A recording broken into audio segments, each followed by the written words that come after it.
Queridos amigos, nosso abraço, nosso alô a todos que nos assistem, junto aqui ao canal da Mansão do Caminho, e dando as boas-vindas para mais esse encontro do nosso capítulo do livro Vida, Desafios e Soluções, capítulo 8, Autodespertamento Inadiável, e o subitem Esforço para Equilibrar-se. Conosco aqui é a Guadalupe e o Tiago, para trabalharmos junto essa parte aqui do capítulo. Né? Bem-vindos, então, Guadalupe e Tiago. Né? É um capítulo que, como o título já diz, né, tem esse objetivo de trabalhar o tema do autodespertamento. Então, no primeiro momento do capítulo, como a gente trabalhou na semana anterior, ela vai se ocupar do despertamento do si, né, o self, a dimensão tão mais profunda da realidade do ser, que é o espírito, né, e superar a consciência do sono, esse sono psíquico, né, esse sono da consciência, que acaba, muitas vezes, agindo na letargia como uma forma de acomodação. E agora ela começa, então, a se ocupar nesse processo, né, de despertar, de tomada de consciência, nesse movimento, né, de autonomia nossa, numa dimensão mais profunda, o tema do esforço para equilibrar-se. Né? E ela vai dizer justamente dessa tensão que começa a haver, né, uma tensão de forças entre aquele passado que ainda vive entre nós, né? Porque são milhares de anos no automatismo, na cristalização de experiências, condicionados em desejos, estados emocionais, né? que ainda ocupam um lugar importante dentro de nós, que vão aos poucos entrando em colapso, né? Perdendo força, e de outro lado, os movimentos desse self, desse si, que anseia, né, para a realização da plenitude do nosso ser, ou seja, um movimento de aspiração, como a benfeitora coloca, e que é um anseio de ir adiante, né, de se movimentar, só que, como diz a benfeitora, movidos por uma realidade ainda desconhecida, né, um movimento que é algo que a gente não tem certeza, não tem garantia, e, de uma certa maneira, não temos também o controle do que nos espera. E isso acaba gerando um certo temor. Então, ela começa a falar sobre essa tensão dessas duas forças. Não sei se vocês querem comentar esse primeiro momento, acho importante, né, essa dinâmica que a benfeitora coloca, né, desse jogo de tensão, nesse movimento, né, do processo espiritual, da caminhada do espírito. Olá, pessoal. Tiago, Gelson. É interessante que em toda a obra da mentora ela nos traz essa questão de nós entendermos que é preciso suportar essa nossa aspiração do vir a ser e o que nós somos hoje. E isso fica bem marcado nesse subitem, como o Gelson está trazendo, e é de bastante importância, uma vez que a gente tem essa ideia de que, por vezes, não precisa fazer esforço, alguns, mas geralmente de que todo esforço é improdutivo, no sentido de que os espíritos de luz nos trazem um mundo que nós temos para conquistar, mas ainda a gente tem uma caminhada, né? E é nesse conflito, nessa tensão, que a gente vai, então, criando consciência. Eu acho importante para que a gente tenha essa ideia do nosso real valor, tamanho, para, por um lado, se esforçar ao máximo nessas lutas da vida, e, por outro, prezar, ficar alegre com cada conquista. E aí, em outro momento também, ela traz essa questão da luta, né? Trata-se de uma luta sem quartel, já que tem os impulsos do que a gente já fez e a incerteza das aspirações. E eu gosto muito quando ela traz, então, em outro momento, em outro livro, quando ela diz que vida é luta, e que luta é uma forma de amor, de nós desenvolvermos o amor, né? Então, traz uma luta nesse lugar de uma educação, nesse lugar de um burilamento, nesse lugar realmente de uma tensão entre os opostos, onde a gente precisa buscar o equilíbrio, e não nessa luta nossa de ego, brigando contra nós mesmos, sem aceitar a realidade, que é a única forma da gente conseguir, a partir dessa aceitação, começar a transformar. Então, acho importante no meio espírita a gente ter essa consciência plena de que é preciso esforço para se equilibrar, mas que existe um caminho aí, que esse caminho é uma luta, mas é uma luta educativa e amorosa, né? Não essa batalha estéril. Olá, amigos. Muito bom estar de novo aqui. Nós temos esta jornada, né? Encarnação em encarnação, num processo multimilenar de aquisição de novas experiências que vão se gravando em nós, né? Que vão sendo acumuladas. E, de alguma forma, os estágios que vão sendo adquiridos, eles são representações de uma verdade maior, né? São fragmentos que se expressam para que a vida subsista, para que a vida, seja ela física, depois o advento da vida psíquica, emocional, psicológica, mas é como se cada fração nova de luz que se apresenta nas experiências e que nós estamos adquirindo funções novas, em que nós vamos nos desenvolvendo, nos maturando, por todos os reinos, né? Até a consagração da ideia da condição humana como expressão na Terra, mais amadurecida do espírito. Joana está destacando para nós, e muito bem colocado por ti, né, querida? É uma luta. E a gente pode pensar, mas por que que é essa luta? Por que, na simbologia paulina, o bom combate? Que movimento é esse? A gente tem que destacar um ponto, né, amigos? A psique, né, a nossa alma, ela está em constante movimento, né? Então, essa constelação de elementos, de conteúdos, de memórias, de afetos, de experiências, permanece em um movimento constante, buscando a expressão do espírito.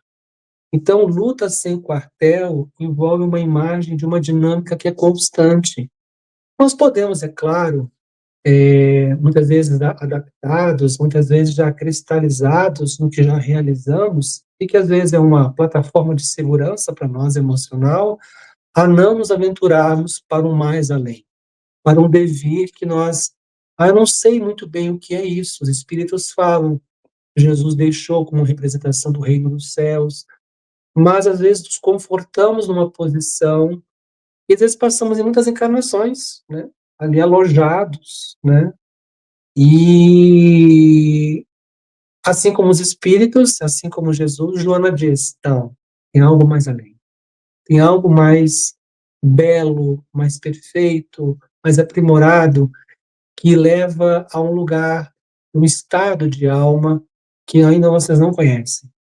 Às vezes, quando amamos muito alguém, nós sentimos uma presença de um estado espiritual que é de um jubilamento, de uma consagração que nos une. E o texto daqui a pouco vai falar um pouco mais sobre isso. Então, é quase como se existem aspirações mais profundas, tesouros não descobertos na alma que nós precisamos encontrar. E ela traz a ideia da experiência. Todas as conquistas, elas precisam ser descobertas por meio da experiência. Por isso que a gente reencarna. Por isso nós estamos em relação. Por isso que a gente está nessa luta, né, nessa árdua batalha para encontrarmos a nossa essência mais profunda que deseja brilhar, né? A partir disso que estão trazendo, a benfeitora Joana de Ângeles, ela está estabelecendo esse eixo ego-self, ou ego-si, ou eixo ego e eu maior, que é a consciência do espírito, né? Então, de um lado, tem o ego que quer se autoafirmar, que quer se manter na sua identidade, que busca segurança e que confirme a sua identidade. Então, o ego se move muito nessa fantasia, né, de ser o centro e buscar segurança e reconhecimento, né, que, de uma certa maneira, não deixa de ser uma busca de valor e de valor amoroso, mas ainda não compreendendo o que seja isso. Então, muitas vezes ele usa de artimanhas de controle, de poder para fazer esse movimento. E, de outro lado, o self, né? Essa dimensão mais profunda da alma, que anseia por Deus, que anseia por se realizar, porque trazemos antes de nós o divino, trazemos a lei de Deus escrita na consciência, e trazemos essa força movida pela lei de evolução, de um impulso criativo, né? Porque nós somos filhos de Deus, co-criadores do universo. E esse impulso criativo, então, nos impulsiona para esse mais além. Então, é esse jogo, né, digamos, essa luta seria um diálogo, né? Um diálogo que tensiona entre os estados do ego que ainda está identificado com padrões antigos, né, e que ele quer perpetuar por medo de desestabilizar, né, e o self, o si, né, que quer se realizar numa dimensão maior. E aí fica esse movimento, né, diz a Joana de Ângeles, que gera naturalmente, né, essa luta, essa tensão. E ela vai falar de dois padrões a partir disso, dois padrões básicos em termos de comportamento, né? Um que recua, né, abandonando o apelo da vida, a experiência nova, né? Como tu falaste, né, Tiago, o espírito precisa ser tocado, né, pela experiência, precisa ser vivenciado, ser atravessado por desafios e possibilidades para que essas potências internas desabrocham, né? Então, o Jung vai falar de dois movimentos da libido.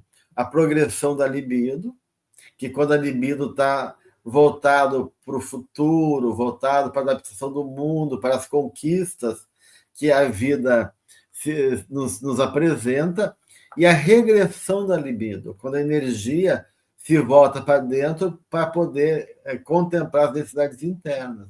Então, de novo, nessa visão do Jung, tem a mesma ideia que a benfeitura está trazendo aqui no livro, que é um jogo de força, de movimento, uma vez voltado para dar conta da construção civilizatória do mundo, e uma outra energia voltada para poder dar conta dos anseios internos. Então, a vida puxa pelos dois lados, né? E o Jung vai dizer que, naturalmente, quando a gente não consegue se adaptar ao mundo, a libido regride para poder buscar o que precisa, buscar lá atrás, ou liberar o que precisa para dar conta do aqui e do agora. Então, na verdade, esse movimento de para frente, para trás, é um movimento autorregulador. Até a gente pode fazer a imagem do animal, do felino, né? Um puma, uma onça, né?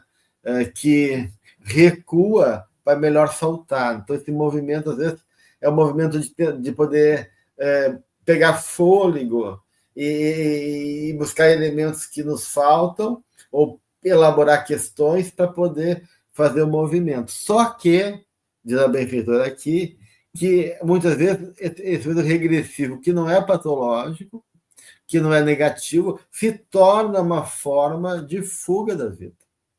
Quando a gente recua como forma de evitar o confronto, ou com medo, ou desacreditando em nós, né?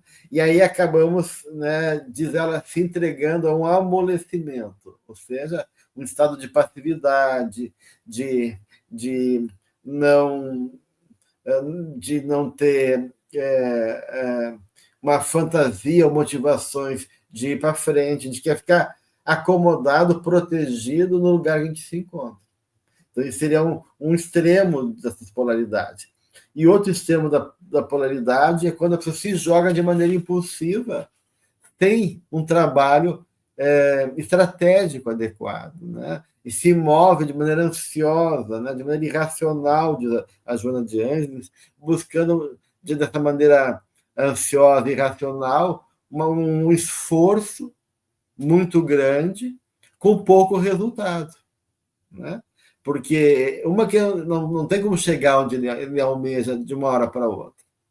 Então, é uma forma meio que masoquista de buscar o crescimento e que, às vezes, é movida ou por culpa, ou por ansiedade, ou por fantasia de poder, de grandiosidade. Enfim, por algum motivo também o ego acaba entrando nesse movimento, mas sem um processo de elaboração. Então, ela diz que tem que haver realmente um equilíbrio, que o ideal seria uma forma de poder compor, né, numa medida que tu possa equilibrar esses dois movimentos da vida em prol realmente de um trabalho consciente, lúcido e bem feito, né? Uma atitude bem construída.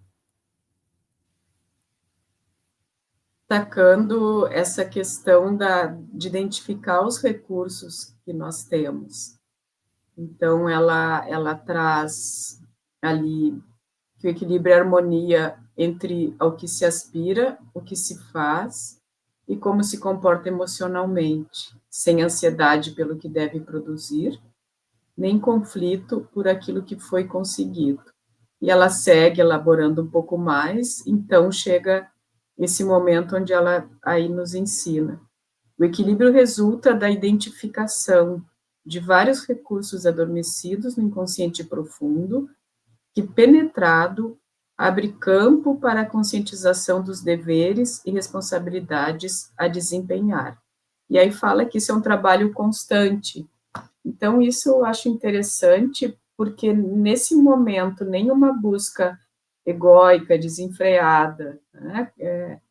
Como o Gelson trouxe antes nessa dinâmica, nem esse amolecimento e essa paralisação da vida, mas essa certeza de que nós temos recursos, né?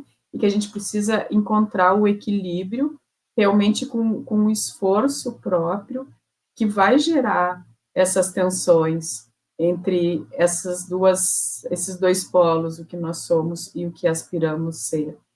E isso é interessante porque muitos não reconhecem esses recursos internos, realmente de self, né? ou aquela corrida desenfreada de ego, às vezes achando que pode tudo, sabe tudo, mas em uma vivência mais rasa, que às vezes, muitas vezes exaure o ser, ou aquele que se despotencializa e fica ali inerte na vida, né? Então, eu acho bem interessante destacar esses recursos que nós todos temos, né? Mas que precisam ser descobertos, desvelados por nós, cada um no seu tempo e buscando o equilíbrio.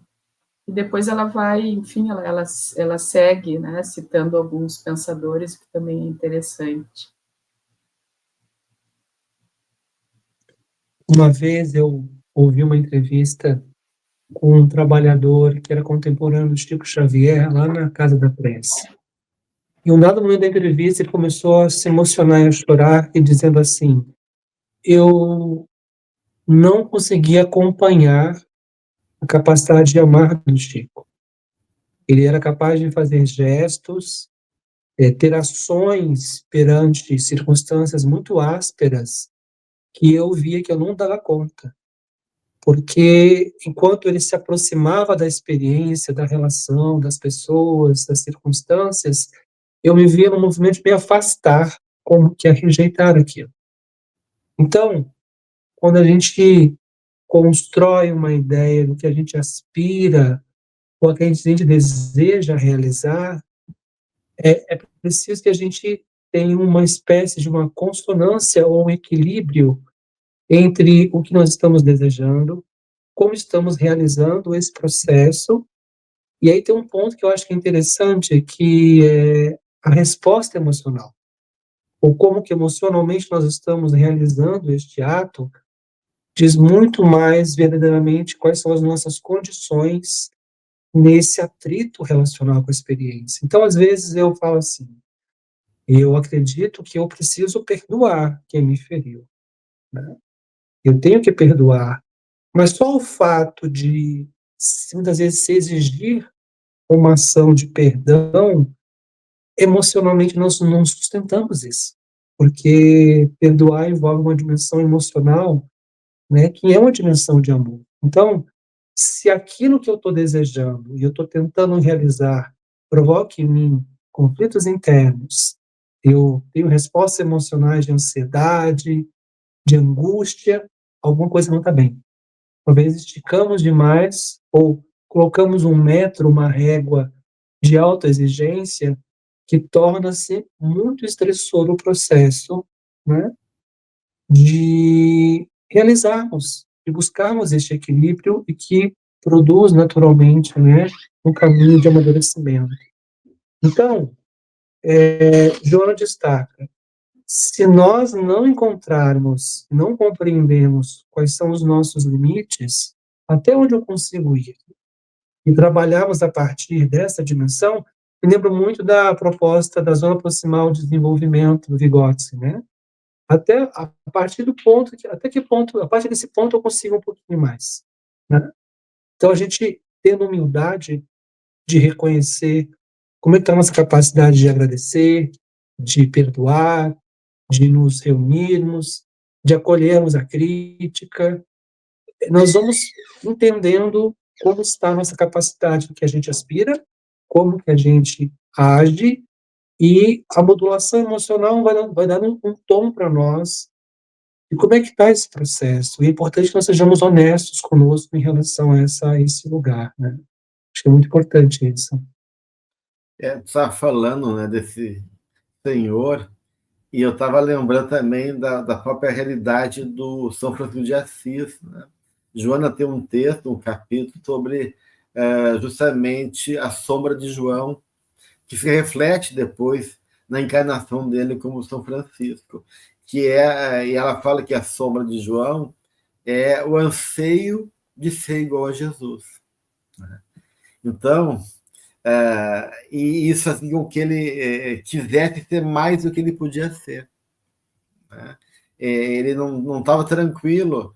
Então, claro que é um anseio nobre, né? Enquanto ideia, enquanto movimento, enquanto meta, que nós temos que ter meta. A gente não fala disso, né? A gente tem que ter meta, a gente tem que ter realmente um horizonte a buscar, né?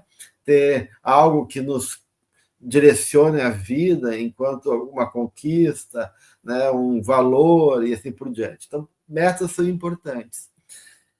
Mas a questão ali, né, o que ela coloca, né, a benfeitora, é que era uma ansiedade, né, de uma identificação de estar nesse lugar, né?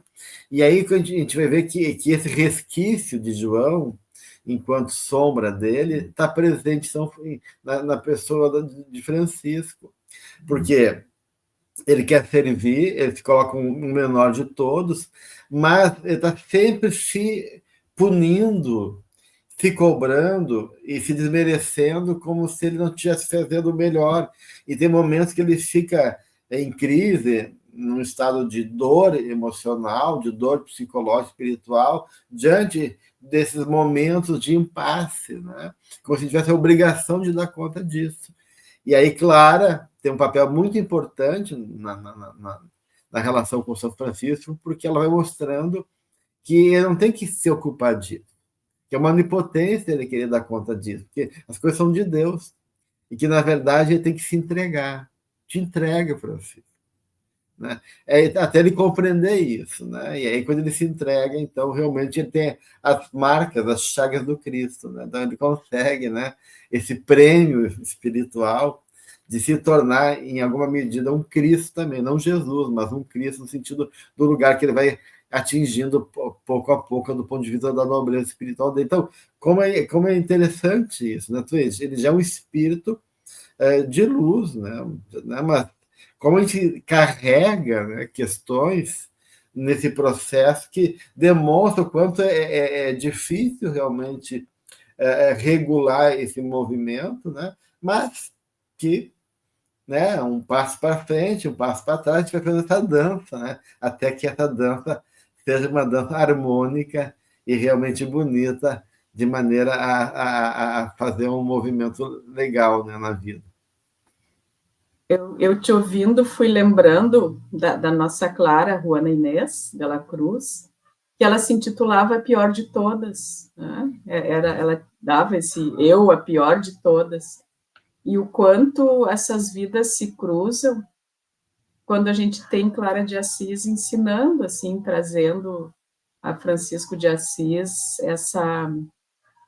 essa bondade consigo mesmo, esse olhar mais acolhedor, que Juana Inês também, naquela época, não tinha com ela, né? A partir dessa própria forma como ela se tratava. Então, é interessante como vão se cruzando essas vidas também nos bastidores, que depois a gente vai percebendo, né, que um ensina o outro, mesmo esses espíritos mais avançados. Né? Achei interessante isso. Eu queria fazer uma provocação, então, para vocês, né? Porque aqui no livro, né, ela cita dois filósofos, né? O Protágoras, né, onde ela traz a afirmação dele que o homem é a medida de todas as coisas, né? E Heráclito, né, que diz que a natureza gosta de esconder. Como é que a gente pode entender essas duas afirmações desses filósofos que o Epicteto traz nesse contexto aí do tema do equilíbrio, né? Como é que vocês entenderam essa apresentação desses dois pontos de vista do Protágoras e do Heráclito? Bom, vamos lá, né? Eu acho que eles tratam, me parece, de dois princípios e que, na minha leitura, se conectam com a nossa capacidade de compreensão da realidade, ou o nível de consciência que a gente se encontra para a apreensão do que é as verdades da vida. Então, a ideia desse movimento, desse devir constante, me lembra muito, eu acho que a ideia de como que a individuação do espírito é algo que vai se desdobrando no papel de descobertas de novas verdades sobre o que nós buscamos. É interessante que quando a gente pensa nessa ideia do despertar do espírito, de alguma maneira o despertar civilizatório no curso multimilenar envolve, por meio da filosofia, da religião e da ciência, em dimensões de verdade que vão descortinando elementos, fragmentos dessa realidade, do que somos, do que é a natureza. E que, de alguma maneira, parece se caminhar para uma expressão de uma unidade simbólica de representação de uma verdade maior. Então, esse devir, ele é ininterrupto, ele precisa continuar. Mas a ideia que traz Heráclito me lembrou isso. Como nós humanos, né, temos uma estrutura psíquica, né, em que nós temos duas consciências, né, uma consciência diminuta consagrada no ego e uma consciência mais ampla a ser alcançada e amadurecida no campo do eu superior, ou do self, e parece que é justamente esse entrechoque que faz com que muitas vezes nós acreditamos egoicamente que certas verdades são mais verdades do que realmente são. Seja sobre nós mesmos, ou sobre as coisas. Então, o nosso olhar, ele vai fazer uma avaliação em torno daquilo que nós compreendemos do que seja, né, o que está fora de nós e até mesmo sobre nós mesmos. Então, de alguma forma, se faz sentido o que eu estou dizendo, né? É que não partilha. Essa ideia de uma natureza que está presente, mas como um florescer gradual de alcance, né? Do que agora não se enxerga, ou como na própria metáfora do joio e do trigo, né? Dois elementos que parecem mesclados no dado momento, porque são muito semelhantes, e a espera de que eles amadureçam para que na hora da separação consiga se entender o que é cada qual e a gente possa aproveitá-los para as finalidades pessoais de suas verdades, né? Então, essa é a minha singela participação nessa pergunta do Gelson. Eu acho que tem várias formas de pensar, né? E também fiquei agora pensando um pouco, e eu vejo o Heráclito trazendo essa questão da natureza a ser desvelada, num descobrir, num olhar atento, e nessa percepção de, como a Joana traz aqui, do ver, do dizer e do ouvir, em uma realidade maior, né? E o homem, à medida de todas as coisas, nesse devir, também me chama muito, aí não estou trazendo tanto a questão dos filósofos, mas, né, como eu penso aqui, nesse processo que é muito individual, né, onde nós acabamos tendo cada um a sua trajetória e a sua medida a partir do seu próprio olhar, né? Então, e aí numa forma bem ampla de pensar, mas eu vou ampliando aqui a minha consciência, a minha própria medida também vai mudando, né? Então, uma outra forma de olhar essa questão do homem sendo a medida de todas as coisas, né? Ele mas a partir do seu olhar, né?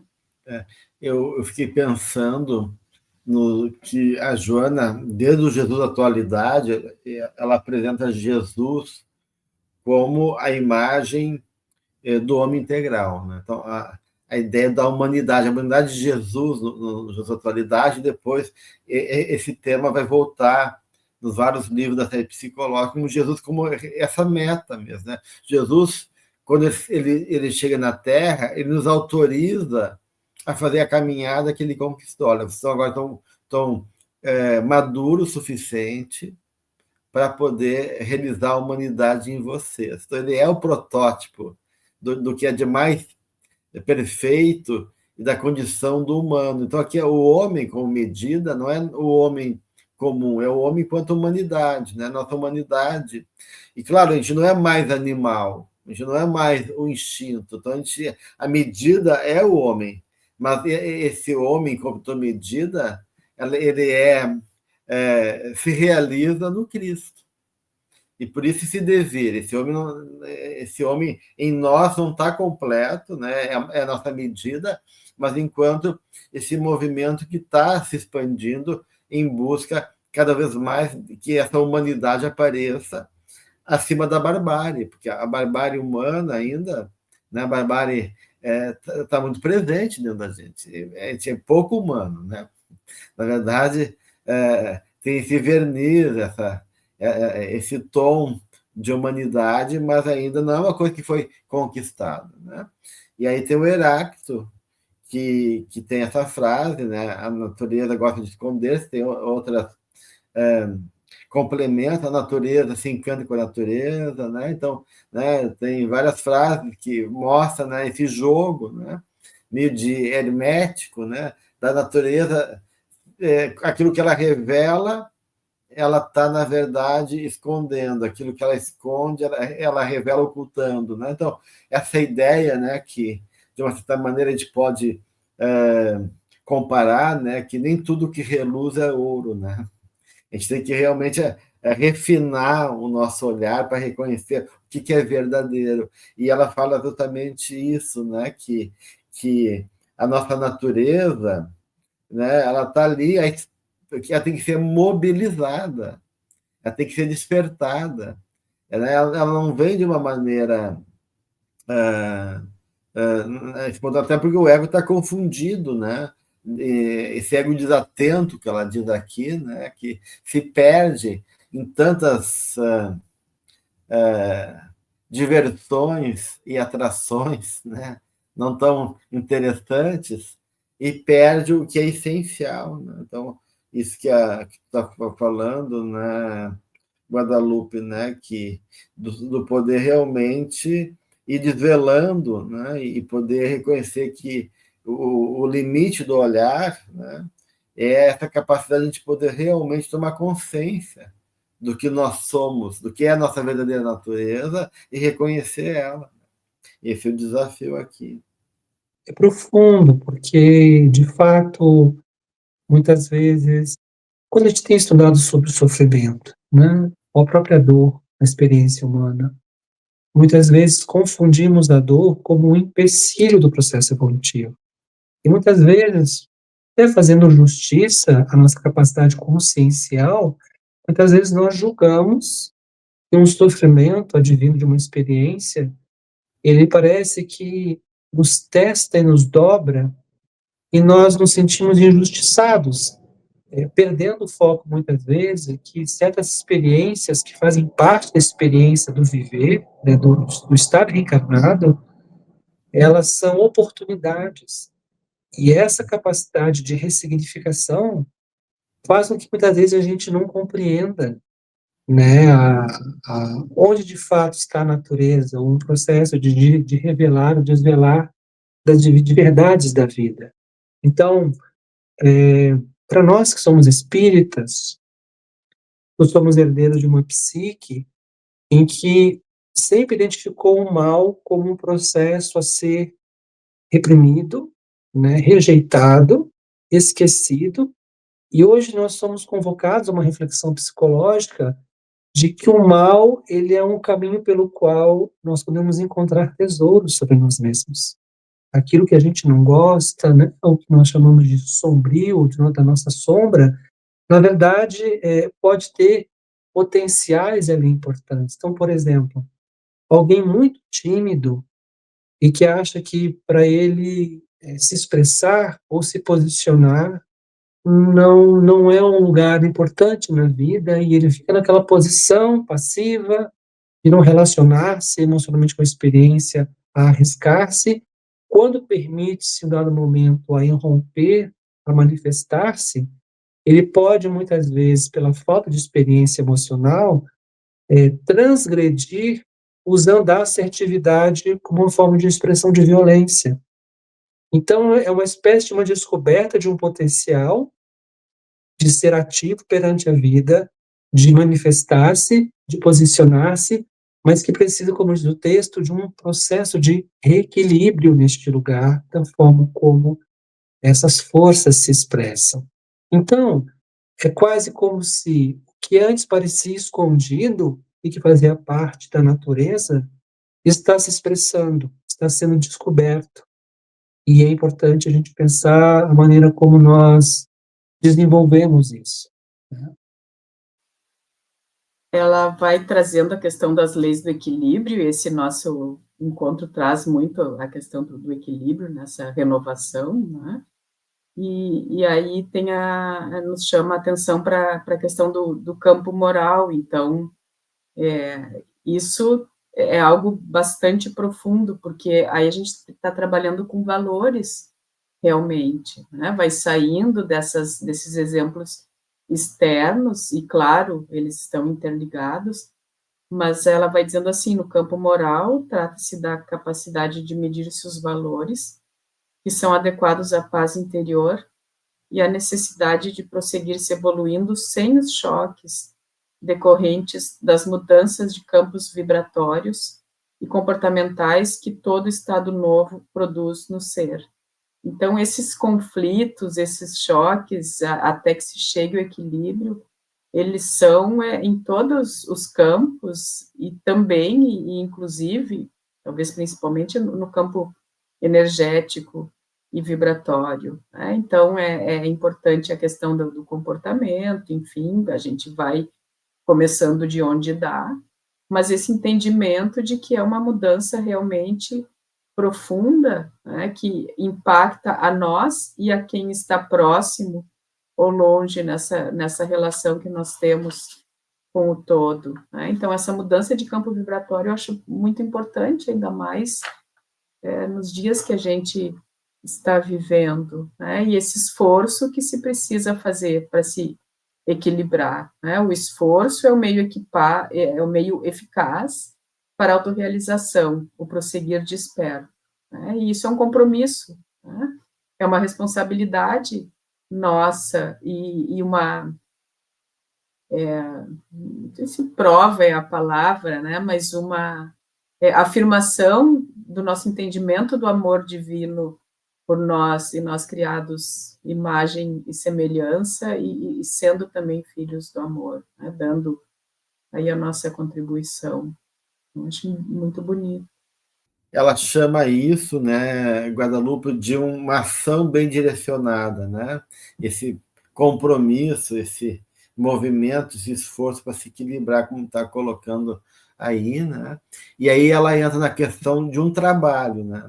Na ideia, no tema do trabalho.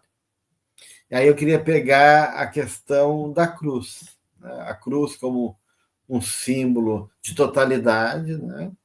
A cruz como algo da qual todos nós temos que vivenciar, né? Porque, de uma certa maneira, eu entendo as passagens do Cristo como modelos exemplares de questões arquetípicas, de padrões que todos nós vamos ter que vivenciar, né? Então, são padrões simbólicos das experiências fundamentais da nossa caminhada evolutiva.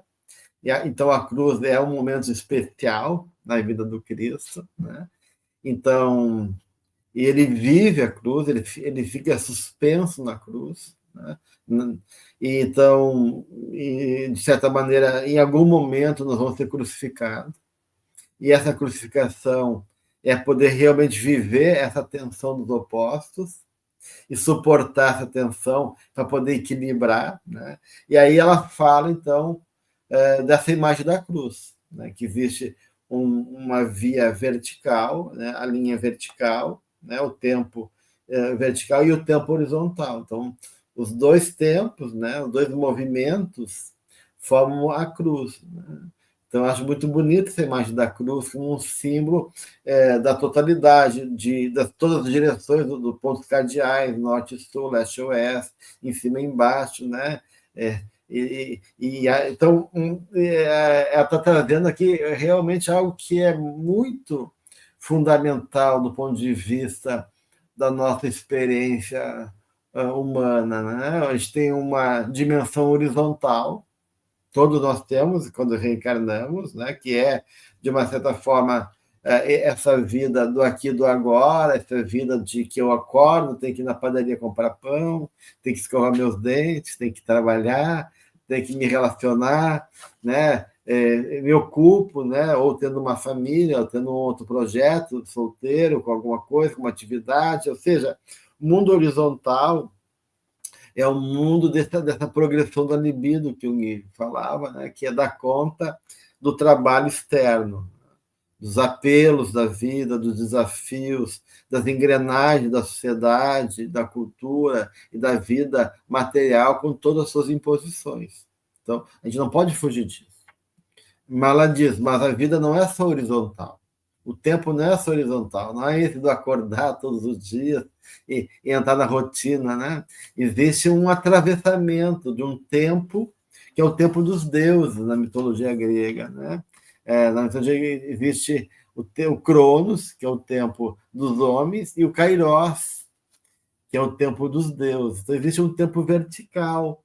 E esse tempo dos deuses representa os valores, então, transcendentes, os valores divinos, a dimensão do investimento que transcende a mera existência corporal e nos remete às experiências vivas da nossa alma.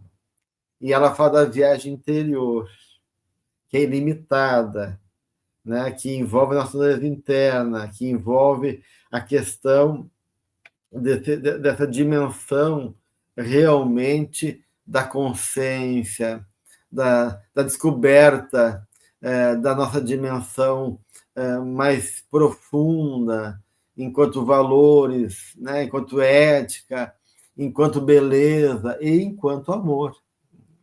ou seja, né? Então, a gente descobrir e expandir as nossas possibilidades internas. Então, ela fala desse trabalho de poder se organizar tanto de uma dimensão da outra e poder saber viver plenamente as duas coisas, integrando as duas coisas na nossa vida. Nenhuma coisa nem outra, ou seja, a gente tem que ver as duas coisas e viver, então, essa cruz de maneira a conquistar a plenitude da existência. É linda a frase quando ela traz o trabalho, quando enobrecido pelos sentimentos, é amor em atividade, né? A questão do trabalho enquanto ação de amor, né? Então, achei muito, muito ilustrativo da nossa ação no mundo, né? Seja o mundo aqui, terreno, seja o mundo espiritual. Então, esse amor ao servir, como uma forma de realmente um vínculo, uma relação conosco, com o outro e com toda a consciência cósmica. Então, achei muito, muito bonito. Assim como quando ela continua, o trabalho horizontal mantém o corpo e o vertical sustenta a vida, né? Mas particularmente a questão do trabalho, amor em atividade, né? Acho uma frase muito forte, assim, como uma diretriz, né? Qualquer trabalho, né? Paradigmático, né? Essa frase de Joana, né? Ela sustenta uma forma de perceber o mundo e referendar, né, a nossa vida quando ela diz o trabalho é amor em movimento, amor em atividade. E como tudo trabalha no universo, que tudo está em movimento, né? Esse é puro amor. Né? O universo expande-se em amor, vibra em amor, mobiliza amor, convida ao amor, né? Promove. E é isso que ela quer acordar a gente. Olha, despertem que a vida vibra e precisa de movimento, compromisso, atividade. Isso a gente chama de trabalho. Né? O trabalho é a expressão do amor. Né? E tem que ser enobrecido, tem que ser reconhecido nesse valor. Né? O trabalho horizontal, né, mantém o corpo, e o trabalho vertical sustenta a vida. Olha só que frase também fantástica, poderosa, né? Acho que é tontear a gente, né? Que o trabalho vertical sustenta a vida, ou seja, o amor sustenta a vida. Né?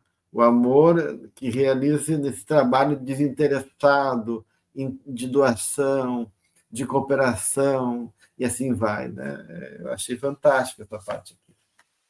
A Joana, ela em vários momentos, mas só aqui nesse em dois, né, ela quebra essa nossa forma de ver e interpretar as palavras e o que significam, quando ela traz essa relação com o trabalho, e ela, lá no acho que Jesus e a Atualidade, ela também traz a questão do serviço e do amor, e quando ela equivale, como, né, eu comentei ali, quando a gente falou da luta, né, luta com vida e com amor, então ela realmente vai invertendo a nossa lógica, que é tão pequena, para um lugar de expansão e de uma consciência e da possibilidade de uma consciência, da vivência de uma consciência amorosa. Então, acho muito, muito sábia essa síntese que ela faz e essa inversão, e é bem isso, às vezes dá uma tonteada né, eu digo por mim, a gente pensa, puxa, como é que eu não olhei isso assim antes, né? Então, é muito lindo o que ela faz.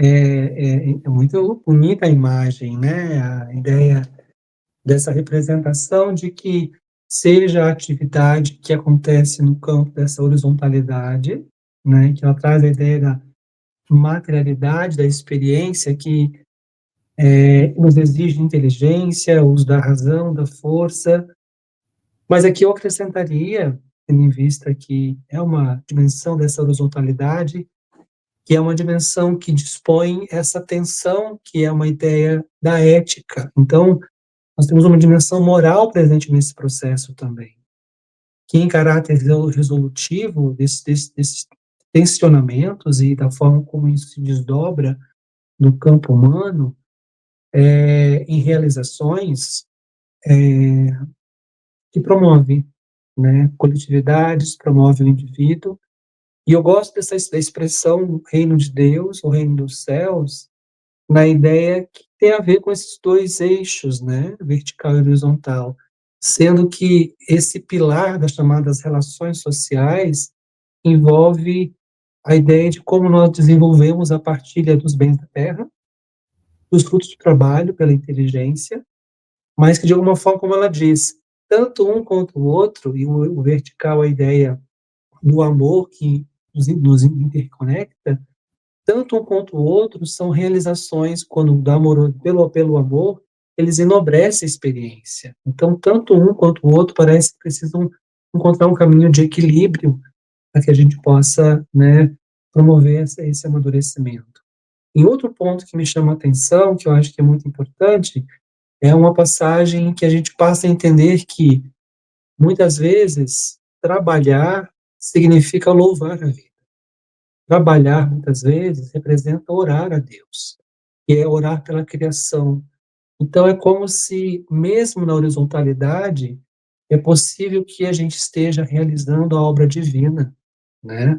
Mas que na simbologia que ela traz da cruz, essa transcendência que se transubstancia na transformação da alma, individual e coletiva, envolve um processo que é dessa temporalidade, que não é a cronológica do mundo, né? Então, gostei muito dessa forma como ela trouxe, né? E como que a vida se organiza e como a vida se promove nesses processos, né? E eu gostei, Gelson, como você disse, né? A experiência do Cristo como imagens de um processo em que todos nós também seremos, né, desgastados, testados, né?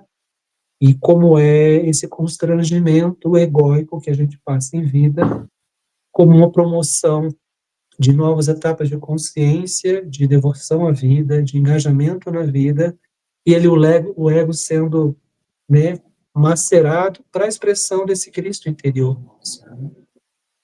É interessante, porque eu acho que quando tu fala assim, dessa dimensão ética, e a Guadalupe da dimensão amorosa, é justamente quando o horizontal e o vertical se encontram, né? É esse ponto central, né?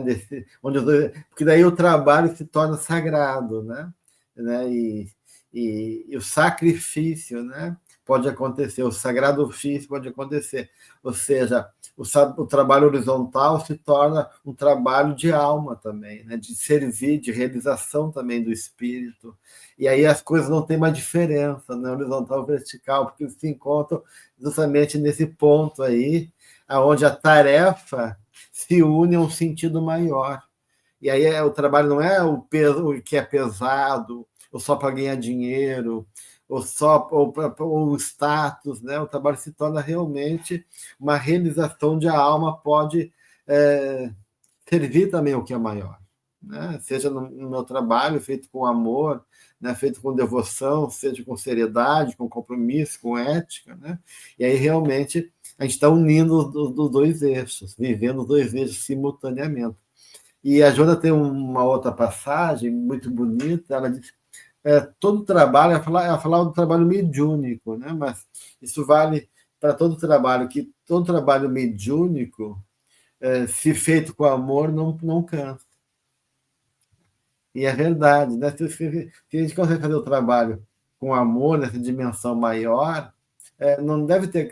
Pode ter um desgaste natural físico, né? Mas não cansa naquele sentido de se estar pesado, ou sai carregado, ou se lamentando, né? Então,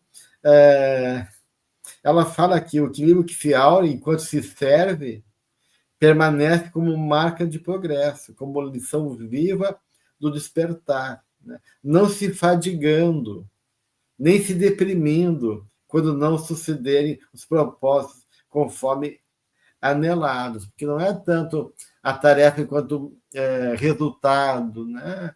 Ou enquanto desafio apenas de uma performance. É esse burilar-se do espírito que se revela em qualquer situação da vida, mesmo no fracasso diante dos movimentos horizontais da vida, né? Porque às vezes a vida não é para ser ganha, não é para ser, né, vitoriosa no sentido do que os homens pensam. A vitória é do espírito e não da realidade em si. O fato em si ele é o palco da experiência da alma, né? E muitas vezes é no fracasso, na perda, na desilusão, que a gente vai realmente encontrar o sentido maior daquilo que nos compete. E eu acho que é isso que ela vai dizer, então, dessa superação, né, que tu está falando, né, Tiago, dos condicionamentos perturbadores que o ego ainda traz e do reconhecimento que a vida física é mais do que automatismo, né, e se constitui realmente como esse. Ele fala assim, ela fala apaixonante devir. Olha só, a vida, né, física é um dever apaixonante. Então, ela não faz nenhum desprezo para a vida corporal. Gente, a gente não está aqui para desprezar o corpo ou a vida é apaixonante. O corpo é apaixonante, né? Mas é um apaixonamento enquanto esse encontro, né, da verticalidade e horizontalidade, onde ele é a experiência também do espírito. E para aqueles que, né, estão pensando, mas eu me esforço e não consigo, ela já nos responde: o simples esforço para o equilíbrio já é definição do novo rumo que se imprime à existência, e vai falando da superação, trazendo então de forma muito clara essa necessidade de comprometimento, né, que lembra muito o Evangelho, o homem de bem, né? Então que a gente vá fazendo esse esforço a cada dia, vá se repensando, vá se recriando dentro das necessidades de reparo e seguir em frente, mas o esforço já é um novo rumo, né? Então não é motivo para lamentação o não consigo, bom, tentei hoje, não tive tanto sucesso, né? O que eu posso fazer para reparar quando necessário? Ok, vou seguir adiante, então. Então, isso também é muito, muito amoroso da parte da mentora e muito... e é o que acontece, né? Agora me falta a palavra, mas é a nossa realidade, né? O que a gente precisa é se esforçar, né? Ninguém está dizendo vai que amanhã tu tem que ser perfeito, né? Não, te esforça e faz o que tu consegue hoje, né? É isso que me espera.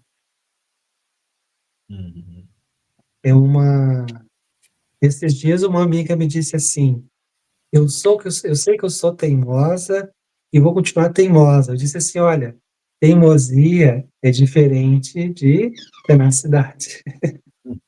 A teimosia é uma característica daquele que permanece num círculo vicioso, né, de ideias e condutas e não estagna, né, paralisa numa neurose. E aí, então teimosia não é virtude, né?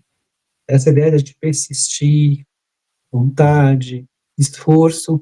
É interessante que no livro dos Espíritos eles destacam isso. Vos faltam vontade. Se vocês se esforçassem um pouco mais, muito daquilo que vocês passam, vocês logo superariam, mas falta vontade. É quase como uma característica psicológica ainda que escasseia, né, e que nos demanda para transformações mais profundas, né, da alma, né. Quando nós pensamos sobre os sofrimentos que nós passamos em vida, eu acho que existe um sofrimento que envolve esse descobrir quando temos mais consciência. A gente começa a se dar conta que certas verdades que nós alimentávamos, elas, na verdade, hoje passam a ser vistas como certos constrangimentos.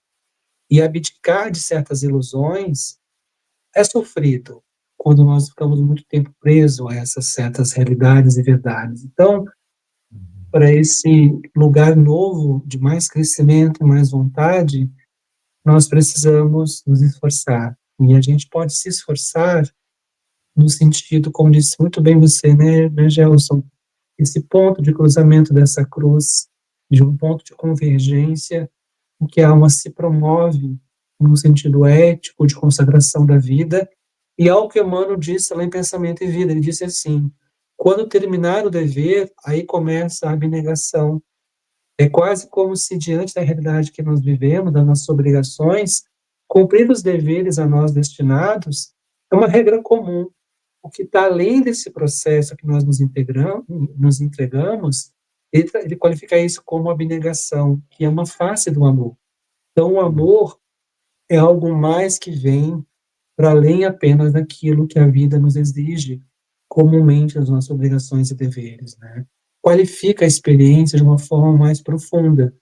E eu acho que isso repercute, né, tanto em nós, nas nossas zonas superiores da alma, ainda desconhecidas, e que, como diz Joana, nós precisamos começar a repercutir e experienciar essas dimensões da vida superior, seja nas emoções, nos nossos sentimentos, para que a gente possa ir condicionando novas possibilidades do que é o viver, do que é o amar, né?